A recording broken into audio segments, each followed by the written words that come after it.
You ever get that feeling? Like decisions are being made way out in Washington that hit close to home, but, well, does your voice even get heard? Hmm. Or maybe you worry that, bureaucrats, people you didn't elect, are making more and more of the rules that shape your daily life. Yeah, it's definitely a concern you hear a lot these days. Yeah, well, today we're really diving into that. We're looking hard at the executive branch, the president, all those agencies, and its growing power. Honestly, it's become a critical issue. Yeah, there's been a real shift, you could say, in recent years, and it's raising some pretty serious alarms for folks. Things like accountability, the whole structure of our government. Exactly. We're hearing concerns about Congress maybe giving away too much power, uh, controversial stuff like Operation Choke Point, remember that? Mm. Where agencies seem to be targeting perfectly legal businesses. Mm-hmm.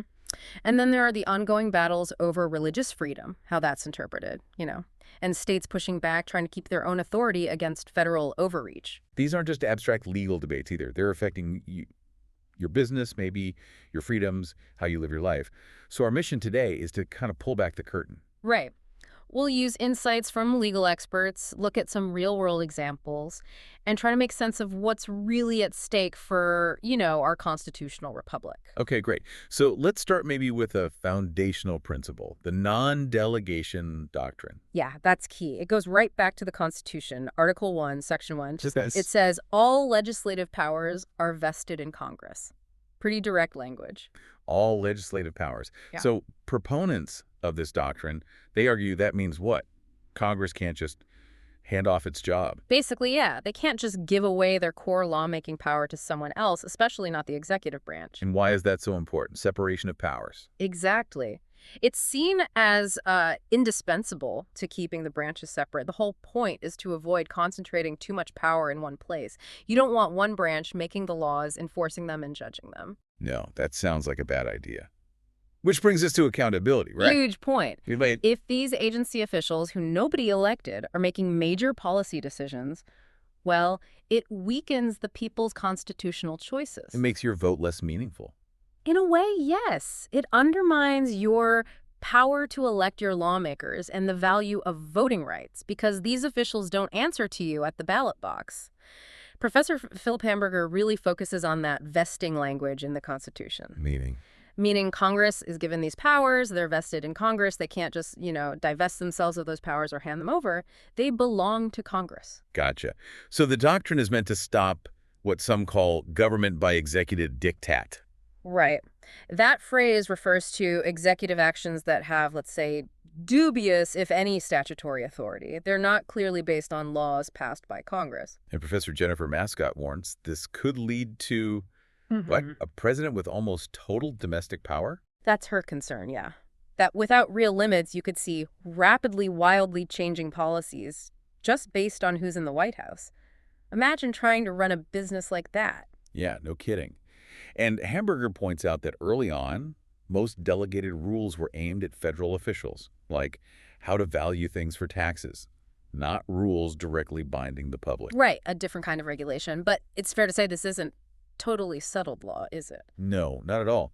Professor Nicholas Perillo makes the point that even people who agree there was some original limit on delegation, well, they really disagree on what that limit was. It's hard to draw a clear line. Yeah, and he says trying to separate important subjects from mere details often ends up being defined after the fact, post hoc. And you can't really test it. It's non-falsifiable. So it's a tricky legal area, but let's look at how this plays out in the real world, business and the economy, for instance. Good idea. Trade policy has definitely shifted. The Trump administration really focused on specific American sectors like manufacturing. Whereas the Biden administration seems to view trade more through a foreign policy lens, global relationships, that sort of thing. And a really concrete example of executive action impacting business is that proposal. Yeah. The Biden administration's idea to waive intellectual property rights for COVID vaccines. Right. Stephen Tepp called that unprecedented. Said it goes against decades of U.S. policy, back to Reagan at least. But was the IP even the real problem? Well, that's the debate, isn't it? Professor Thomas D. Grant was skeptical. He argued the real issue wasn't the patents, the choke point, but actual production capacity, or maybe logistics and distribution, getting shots into arms. And Honorable F. Scott Keefe had a more cynical take. You could say that. He suggested it was less about vaccines and more about politics and political economy, using the situation to call big questions into issue, maybe stir things up, generate lobbying money to pour down K Street. Wow, so using a health crisis for potentially other motives. Yeah, That's quite the claim. It definitely shows how complex these executive actions can be and how the stated reason might not always be the only reason or even the main one. Okay, shifting gears a bit, Yeah. this idea of reputational risk being used by agencies, that sounds slippery. It can be. Judge Sandra Ikuda raised concerns. She said if you take away the normal guardrails, like is something actually illegal, does it have a real financial impact, materiality, then reputational risk can just become a politicized view. Meaning, reputational risk means never having to explain your rationale. It lets regulators act on subjective feelings rather than clear rules. Which leads us right into Operation Choke Point. Exactly. Honorable Brian P. Brooks was incredibly critical of that. He pointed out that the FDIC, the bank regulators, were pressuring banks to cut off services to completely legal businesses. Not because they broke laws, but just because the regulators didn't like their industry. Pretty much, based on pure personal opinion about what's good for the world, as Brooks put it, these businesses were deemed high reputationally risky and basically unbankable.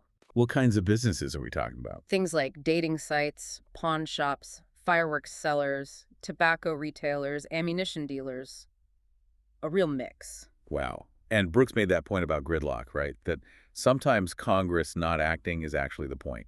Yeah, sometimes gridlock is a feature and not a bug.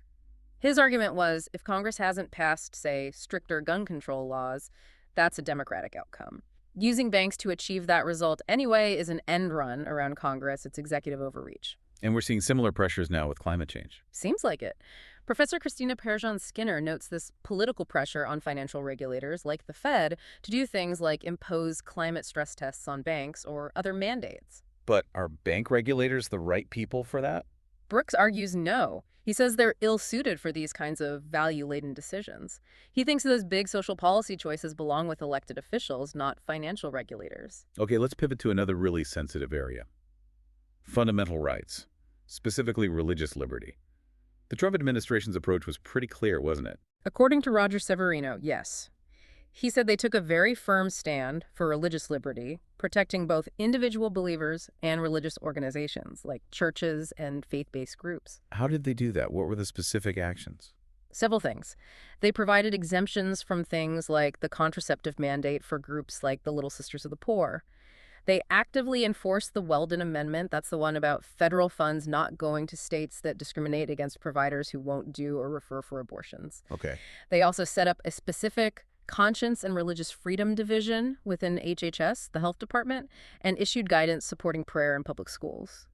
The overall theme was less regulation on religious groups and equal treatment in funding, kind of framed as defending traditional Judeo-Christian values. Then the Biden administration came in with a different approach, more inclusive, is that the term? That's how it's often described, yes. But critics worry that this inclusive approach, especially when combined with the Supreme Court's Bostock decision. The one extending sex discrimination to LGBTQ plus status. Right. Critics are concerned that could conflict with the religious liberty of people or groups who hold traditional views on marriage or sexuality. It creates real tension. Like the debate over biological males in girls' sports. The Biden administration shifted away from the Trump position there, didn't they? They did. And then there's the whole complex issue of school choice and these state-level Blaine amendments. Those are the old state laws blocking public money for religious schools. Generally, yes. The Supreme Court weighed in with Espinoza v. Montana. It was a 5-4 decision. Justice Ginsburg dissented. And what did Espinoza say? It said if a state chooses to fund private education generally, it can't exclude a school just because it's religious. That violates the Free Exercise Clause. So that struck down Montana's Blaine Amendment. It kneecapped it in that specific context, but didn't wipe out all Blaine amendments everywhere. They're still on the books in many states. And now there are efforts, like in Texas maybe, to challenge them again, hoping the current Supreme Court might go further. Exactly. You see discussions online, for instance, about school voucher programs in places like Texas being designed partly as a test case. The hope among supporters that this more conservative court might rule all such amendments unconstitutional, maybe 6-3. But that's hugely controversial. People worry about public schools being undermined, right? funneling money away. Oh, absolutely. There are strong arguments on both sides. Critics raise concerns about systematically destroying our public school system, or money going to wealthy families, or promoting specific religious views with public funds. Some online comments get pretty heated, calling it a Christo-fascist construct.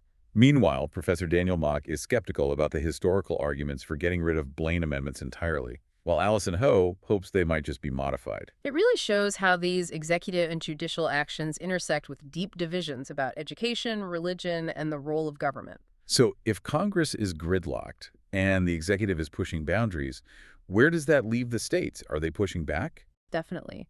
Ilya Shapiro argues that states are resisting executive excess more than Congress. He sees them rediscovering their sovereignty by filing more lawsuits against federal actions. And he thinks that's a good thing. He calls it a very healthy dynamic, especially when Congress seems unwilling or unable to do its job. States are stepping into the breach, so to speak. What kind of challenges are we talking about? All sorts. Immigration policies, like sanctuary city rules, challenges to parts of Obamacare, even fights over conditions attached to federal money, like those COVID relief bill rules that tried to stop states from cutting taxes. This ties into that anti-commandeering idea. Precisely. It's a core principle of federalism. The federal government, including the president and agencies, can't force states to do its bidding. Cases like New York v. United States establish that states aren't just field offices for D.C. And there's another aspect of federalism, voting with your feet. Right. Professor Ilya Somin emphasizes this. The idea that you, as an individual, have some power because you can choose to move to a state or city with policies you prefer. Don't like high taxes here, maybe move there. It's a form of direct citizen action. It is. Though Professor Edward Rubin pushes back a bit, he thinks a lot of the benefits we credit to federalism are really just due to decentralization within states. And he also criticizes fair weather federalism. Yeah, his point is that political parties tend to champion states' rights only when they don't control the federal government and want to resist federal policies. He even suggests federalism might sometimes be a vestigial artifact that actually makes it harder to govern effectively as a whole nation. So it's not always seen as a positive. Which brings us, finally, to the courts. The judiciary as the potential referee or last line of defense. Often seen that way, yes.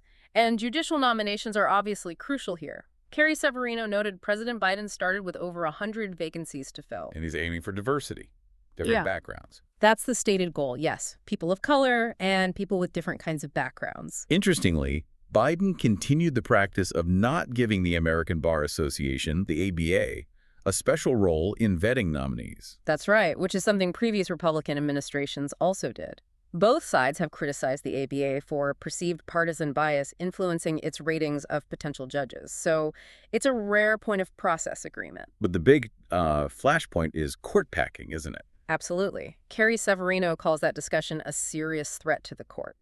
She frames it as an overtly partisan attempt by liberal groups to stack the court to get the rulings they want. Biden set up a commission to study court reform, but the expectation is nothing much will happen. Neil Eggleston thinks it's unlikely to yield results, mainly because any major changes would likely need to get past the filibuster in the Senate, which is a high bar. So at the end of the day, it comes down to the individual judges and their philosophy? It does. Kerry Severino emphasizes the importance of both philosophy and experience. Youth means a long tenure, sure, but you need enough of a record to understand how a nominee thinks, how they approach the law. And respecting precedent. Stare decisis. Crucial. The idea that judges see themselves as part of a long series of justices, relying on prior case law, it promotes consistency, stability, and respect for the rule of law, rather than judges just acting on their personal preferences. Okay, so we've covered a lot of ground here. This deep dive really highlights how executive power seems to be expanding, testing constitutional limits in lawmaking, the economy, even fundamental rights. And we've seen how these actions spark really intense debates about accountability, about religious freedom, the balance between Washington and the states. What's clear is that these aren't just, dry legal arguments. They have real impacts on your life, your freedoms, the economy you operate in. Right. So the big question hanging over all of this is, are we making sure that governing power ultimately stays with the people's democratically elected representatives? Or are we slowly shifting towards a system where more and more key decisions get made by officials nobody voted for? And thinking about that, as we navigate this landscape of growing executive influence, what can we, the people, actually do? How can we make sure our voices count, that our constitutional system holds up, and that power stays accountable? That's something important for all of us to think about.